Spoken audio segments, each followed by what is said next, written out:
Another day, another story. Emissions trading, sometimes referred to as cap and trade or allowance trading, is an approach to reducing pollution that has been used successfully to protect human health and the environment. Emissions trading programs have two key components: a limit, or cap, on pollution, and tradable allowances equal to the limit that authorize allowance holders to emit a specific quantity, for example, 1 ton, of the pollutant. This limit ensures that the environmental goal is met, and the tradable allowances provide flexibility for individual emissions sources to set their own compliance path. Because allowances can be bought and sold in an allowance market, these programs are often referred to as market-based. Emission trading, also known as cap and trade, is a market-based approach to controlling pollution by providing economic incentives for achieving reductions in the emissions of pollutants. Here's how it works. Welcome to Turbo Eminent Channel. Cap: the government sets a cap on the total amount of a specific pollutant that can be emitted. This cap is usually lower than the current levels of emissions to encourage reductions. Allowances: emission allowances, which are permits to emit a certain amount of the pollutant, are distributed to firms. The total number of allowances is equal to the cap. Companies can receive these allowances for free, through an auction, or a combination of both. Trading: companies that need to increase their emissions must buy allowances from those who can reduce their emissions more cost-effectively.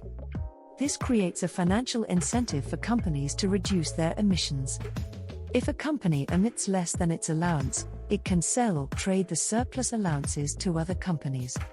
Compliance: at the end of a specified period, each company must hold enough allowances to cover its emissions.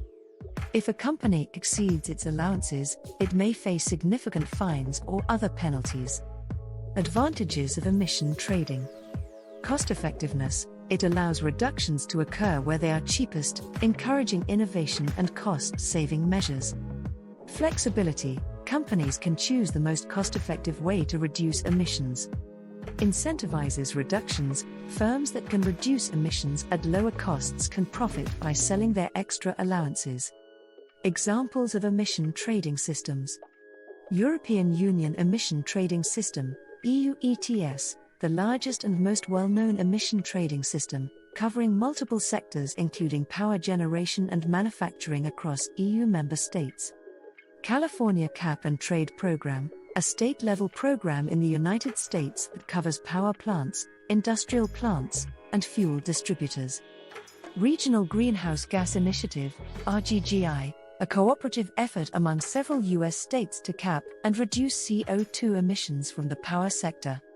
Criticisms of emission trading: market volatility: the price of allowances can be highly volatile, creating uncertainty for businesses. Environmental integrity: if the cap is set too high, or if there are loopholes, the system may not significantly reduce emissions. Equity concerns: there are concerns that wealthier companies can buy their way out of compliance, placing a greater burden on smaller firms or less affluent areas. Historical background: the idea of using market-based mechanisms to address environmental problems was popularized in the 1960s by economists like Ronald Coase. However, it wasn't until the 1990s that emission trading became a significant policy tool. The first large-scale implementation of an emission trading system was the U.S. Acid Rain Program, established under the Clean Air Act amendments of 1990. This program targeted sulfur dioxide, SO2, emissions, which were causing acid rain, and successfully reduced emissions at lower costs than traditional regulatory approaches. Implementation in different regions. European Union Emission Trading System, EU ETS. Launched in 2005, the EU ETS is the world's largest and most well-established carbon market. It covers more than 11,000 power stations and industrial plants in 30 countries, as well as airlines operating between these countries.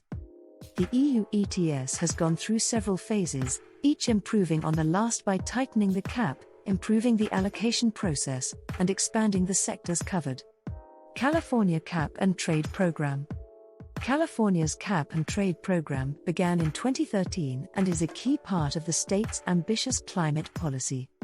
The program includes the power sector, industrial facilities, and, since 2015, fuel distributors.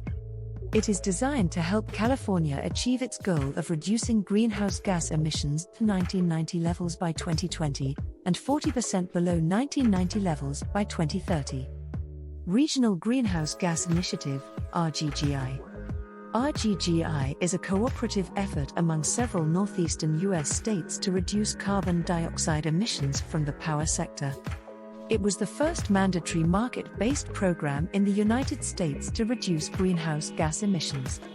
Launched in 2009, it has successfully reduced emissions while generating funds that states can invest in energy efficiency and renewable energy programs. Impacts and outcomes. Environmental benefits. Emission trading systems have demonstrated that they can effectively reduce emissions.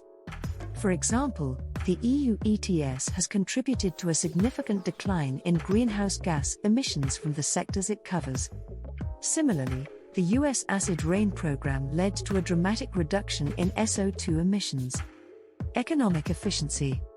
One of the main advantages of emission trading is its cost-effectiveness. By allowing firms to trade allowances, the system ensures that emissions are reduced where it is cheapest to do so. This flexibility leads to lower overall costs for achieving environmental goals compared to traditional regulatory approaches. Innovation. Emission trading creates a financial incentive for companies to innovate. Firms that develop new technologies or processes to reduce emissions can profit by selling their excess allowances. This dynamic has spurred technological advancements and improved efficiency in various industries. Challenges and criticisms. Market design and stability. Designing a robust emission trading system is complex. Caps must be set appropriately to ensure meaningful reductions without causing economic disruption. The market for allowances can be volatile, which may lead to uncertainty and complicate long-term planning for businesses. Environmental integrity. Ensuring that an emission trading system delivers real environmental benefits requires rigorous monitoring and enforcement. If allowances are too plentiful or if there are loopholes in the system, the intended emission reductions may not materialize. Equity concerns. There are concerns that emission trading can disproportionately impact certain communities. Wealthier companies and regions may find it easier to comply by purchasing allowances, while less affluent areas might bear the brunt of continued pollution. Policymakers need to address these equity issues to ensure that the benefits of emission trading are broadly shared. Future directions. The future of emission trading looks promising as more regions and countries adopt or expand these systems. International cooperation and linking of different emission trading systems can enhance their effectiveness and reduce costs. For example, California's system is linked with Quebec's, and there are discussions about linking the EU ETS with other carbon markets. Additionally, the ongoing refinement of emission trading systems, such as introducing carbon price floors or implementing complementary policies, can help address some of the current challenges. As the world intensifies its efforts to combat climate change, emission trading is likely to remain a key tool in the policy arsenal. Thanks for watching. Request you to subscribe the channel.